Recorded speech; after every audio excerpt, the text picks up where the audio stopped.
Jadi gimana ya, secara tegas gue katakan pronation control ini gimmick.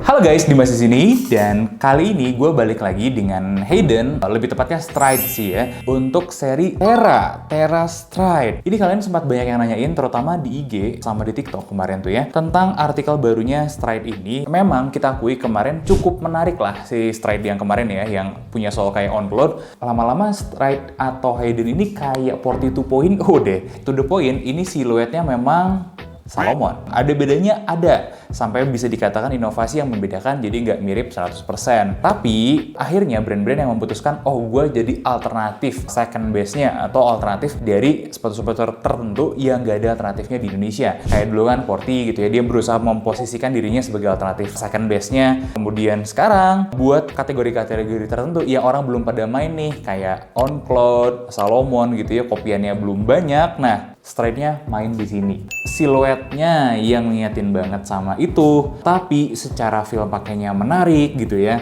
Gue nggak akan ngomongin banyak, langsung aja kritikan gue. Dari semua desainnya ini, yang paling ganggu adalah logo Stride-nya di depan ini nih. Ini doang nih yang ganggu menurut gue. Sisanya overallnya udah oke look-nya ya. Meskipun beberapa harus ada yang gue tes dan gue akan kritik lagi. Langsung aja kali ya, kita gas bedah sepatunya.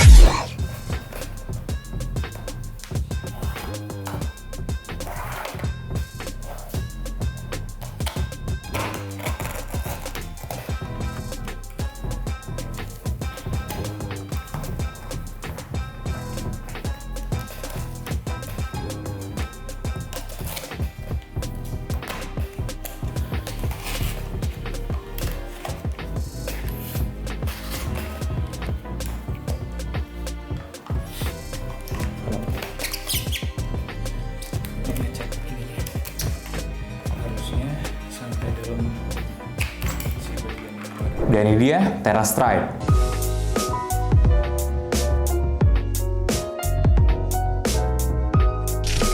Langsung aja ya, kita ngomongin dari segi uppernya. Ini upper yang menarik dengan breathability yang cukup aja ada di sini, tapi nggak bener-bener adem banget. Jadi intinya ini adalah sepatu yang cenderungnya panas. Kalian bisa lihat bahan-bahan seperti ini ya. Kalau di Salomonnya ini adalah bahan TPU. Sepengecekan gue, ini sepertinya memang material yang mirip-mirip, sama-sama bahan TPU juga. Dan ini fungsinya itu kan buat dua nih, untuk durabilitas dan untuk anti airnya.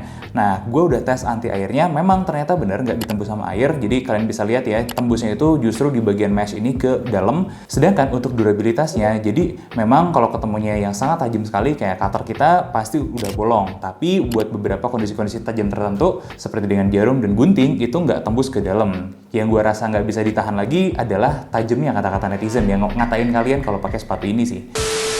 Gue cukup suka dengan ada yang mudguard di sini. Ini feel-nya enak, tapi ini juga ternyata kulit sintetis. Ya wajar sih dengan harganya segitu ya. Overallnya untuk dari segi bahan upper, gue nggak bisa bilang ini jelek loh. Ini enak dipakainya, cukup nyaman gitu ya ketika kalian pegang juga, dan kalian nggak ngerasa ini tuh bahan yang jelek gitu. Feel luxury-nya tuh ada. Nah, cuman sayang, kita kasih tahu aja bahan kayak gini tuh ada umurnya.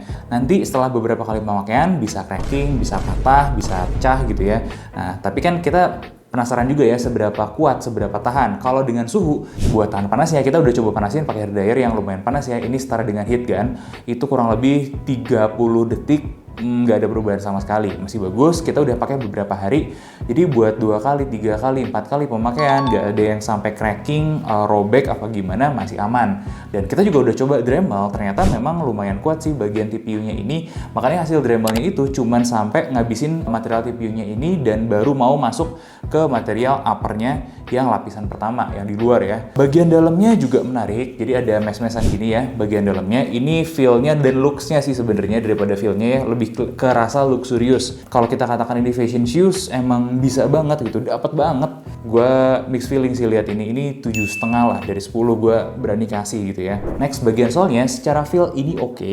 Ini tuh material pylon dan wajar emang kalau kerasa enak banget ya. Kalian kalau punya sepatu yang bahan solnya pylon pasti ngerti deh gimana enaknya. Kemudian ada detail lagi di samping sini, ini tuh bener-bener diadopsi dari XT banget. Cuman ini tuh sepemahaman gue punya struktur yang sampai ke dalam ngejaga bentuknya biar nggak terlalu kempes mendelep banget ke bawah. Tapi kalau gue cek di sini setelah gue potong, ini cuman ada di luarnya aja. Jadi nggak terlalu banyak kebantu lah. Ada bantuannya ada, terkhusus ya di bagian samping sini itu ngejagain si sepatunya biar lebih stabil. Tapi buat sisanya yang lain nggak terlalu sih. Beda dengan punyanya Salomon yang bener-bener sampai ke dalam ada manfaatnya gitu ya. Buat mencegah kaki kalian ambles ke dalam banget dan memang untuk stability. Nah soal ini tuh dikatakan sebagai pronation control dan gue pengen kritik. Untuk stability ini butuh bagian sol itu seenggaknya 2. Satu lagi density-nya lebih keras, lebih kaku gitu ya. Terus yang kedua, ini kalau memang benar nih teknologinya Salomon, harusnya dia sampai dalam menjaga stability-nya lah. Jadi gimana ya? Secara tegas gue katakan pronation control ini gimmick.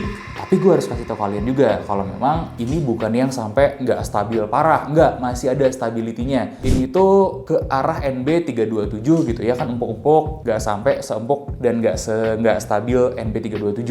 Yang lebih menarik lagi itu adalah di bagian paku-paku solnya ini. Karena jujur gue menemukan ada slot di sini buat logo, di sini logonya kontrol. Tapi apakah kalian tahu ini adalah posisi yang sama dengan logo yang sama kalau kalian naruh logo Contagrip di sini. Contagrip itu adalah teknologi eksklusifnya punya Salomon dan biasanya warnanya segitiganya warna merah di sini. Nah, ini soalnya juga moldingnya Salomon banget. Gue suka dengan ini gigi-giginya gitu, paku-pakunya ini cukup grip, cukup dalam ngegigitnya, dan kita pun udah coba tes slipnya. Dari lantai keramik biasa yang licin, ini gripnya bagus. Kemudian dari yang basah juga masih bagus. Gue agak sempat mau kepleset sedikit, tapi bisa ketahan juga dengan sepatu ini. Artinya, ya ini acceptable sebenarnya buat kalian ketemu medan-medan basah ya kayak begitu. Dan ya gue pede sih ngasih 7,5 gitu buat si kualitas materialnya lah ya dari overallnya.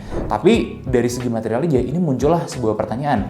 Apakah Stride ini sepatu lokal, bener-bener lokal dengan material sol impor China atau bukan? Itu yang gue juga masih penasaran. Seenggaknya mari kita coba jawab di hal yang lain, mulai dari kualitas konstruksinya. Dari jahitan itu rapi banget, semuanya bener-bener rapih, tempelan TPU-nya rapih. Kalian juga suka protes kan lemnya Hayden itu jelek ya, suka kebuka. Gue nemuin di sini ini not perfect, tapi lebih bagus daripada Cloud apa kemarin yang mirip sama On Cloud itu ya. Gue udah coba tarik gitu ya, gue ada stucknya cuman sampai beberapa titik aja, tapi habis itu nggak bisa lanjut lagi. Jadi kekuatan bondingnya setidaknya bisa gue jawab ini meningkat daripada Hayden yang sebelum-sebelumnya. Cuman dari segi aroma lem gitu ya, dari segi karakteristik lem, misalnya lemnya gue nggak ngelihat banyak nih di sini. Jadi gue nggak tahu ini lem Tangerangan gitu, lem yang biasa dipakai di pabrik Bandung atau lem yang biasa dipakai di pabrik China, gue nggak tahu. Nah, poin menarik lainnya di sol ini adalah adanya ini nih.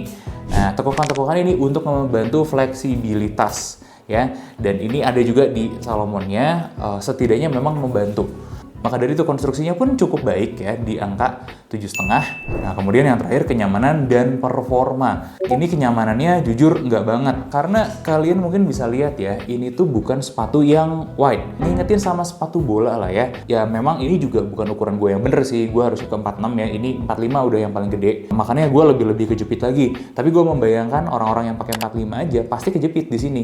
Dan depannya memang lancip banget. Ya, jadi ini bukan buat kalian yang punya kaki wide, jelas. Kemudian belakangnya ini juga cukup nggak nyaman, nusuk ya ke bagian belakang, si bagian kolar belakangnya ini, itu nggak enak juga. Jadi kalau gue boleh saran untuk fitting yang lebih baik, sebenarnya sih ada di sini ya. Ini kenapa nggak dibuka aja gitu atau direndahin, nggak usah ngunci gini banget. Saran gue sih kalau kalian udah terlanjur beli, mendingan pakai kaos kaki yang tinggi. Itu lumayan ngebantu. Tapi kalau pakai kaos kaki yang ketebalan juga nggak enak. Ini fittingnya bener-bener ngetat sih. Kalau boleh, kalau memang possible nih Stride, gue pengen kasih saran kalian ganti lasnya deh. Itu saran dari gue. Nah, tapi untuk berimbangnya, ini tuh feel sepatunya enak. Gue bahkan lebih suka feel ini daripada yang mirip On Cloud kemarin. Karena agak lebih stabil daripada yang mirip On Cloud kemarin. Overallnya tuh ini buat daily beater oke. Jujur aja harga versus apa yang kalian dapat tuh ya beneran value for money. Feel-nya dan untuk performanya juga ya, ini kalau kita pakai ke jalan becek, tempat licin gitu ya, kalian pakai outdoor sebenarnya possible gitu, tapi belum yang bagus banget. Jadi kalau kalian butuh sepatu yang agak tough buat dipakai daily, banyaknya di jalan ya ini oke gitu. Ya fair-fairannya seperti itu. Dan gue ngerasa ini tuh sepatu yang biasa aja dengan rating 6,5 sih dari segi performance dan kenyamanannya. Nah, sampailah kita pada terakhir ya, buat catatan-catatan gue, perbaikan udah gue bilangin, intinya gimmicknya juga ada, tapi ya memang Stride ini spesialisasinya kan di sepatu murah ya, sepatu murah terjangkau buat daily beater gitu, jadi ya memang ini masih memenuhi semua kriteria itu, bahkan berfungsi dengan baik malah. Tapi ya gue punya pertanyaan nih sama Hayden, kalian bikin ini di mana? Apakah di Indonesia ataukah di Cina? Dan gue kasih sepatu ini dengan rating 7,25. Nah, gimana pendapat kalian tentang Terra Stride ini? Gue pengen denger, coba komen di bawah, kita lanjutin diskusinya di sana. Jangan lupa like, komen, dan subscribe. Gue Dimas undur diri, sampai ketemu di video sepatu selanjutnya.